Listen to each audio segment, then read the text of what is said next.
Bonjour et bienvenue sur autoplus.fr. Au sommaire aujourd'hui, la nouvelle Volvo C30, la Myto passe au multi-air, Jean-Louis Moncey fait le point sur les transferts en F1 et Chris Pfeiffer terrorise l'immeuble BMW.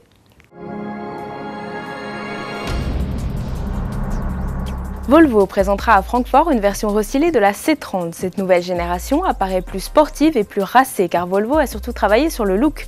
Le constructeur suédois a complètement redessiné la face avant et reprend certains éléments du XC60, notamment les prises d'air à l'avant. La C30 joue aussi les véloces avec en option un châssis sport, une direction plus précise et des amortisseurs plus fermes. À l'intérieur, Volvo propose une nouvelle console centrale en aluminium et une nouvelle combinaison de couleurs Expresso blond qui permet de jouer avec d'autres teintes plus flashy, vert, orange ou bleu. A noter sous le capot, le bloc moteur 1,6 litre drive de 109 chevaux, l'un des plus petits blocs disponibles, se couple au système start-stop. Résultat, seulement 3,9 litres au 100 et 104 grammes de CO2 par kilomètre.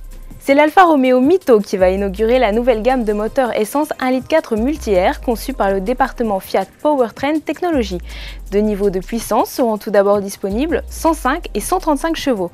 Le bloc sera couplé au système Start-Stop et l'an prochain, Alfa Romeo proposera également une version à 170 chevaux.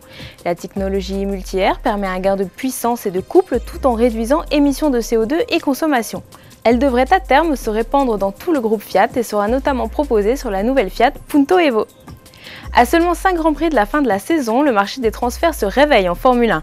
Jean-Louis Moncey fait le point pour nous sur les arrivées et les départs. Normalement, Ferrari annonce ses pilotes à Monza pour la saison suivante. Alors, est-ce que Alonso va partir ou pas chez Ferrari? Franchement, là, je n'en sais rien. On a des indices, mais pas plus.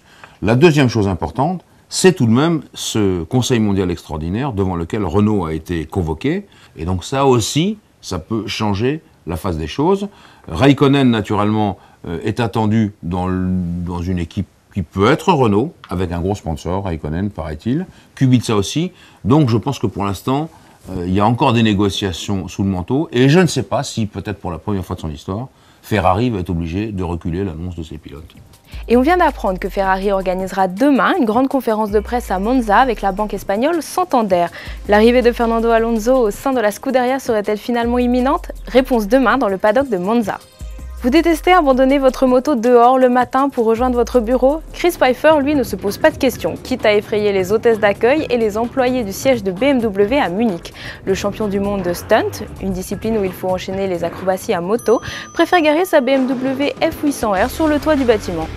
Pas sûr que votre boss vous laisse faire la même chose. Voilà, c'est tout pour aujourd'hui, à demain sur autoplus.fr.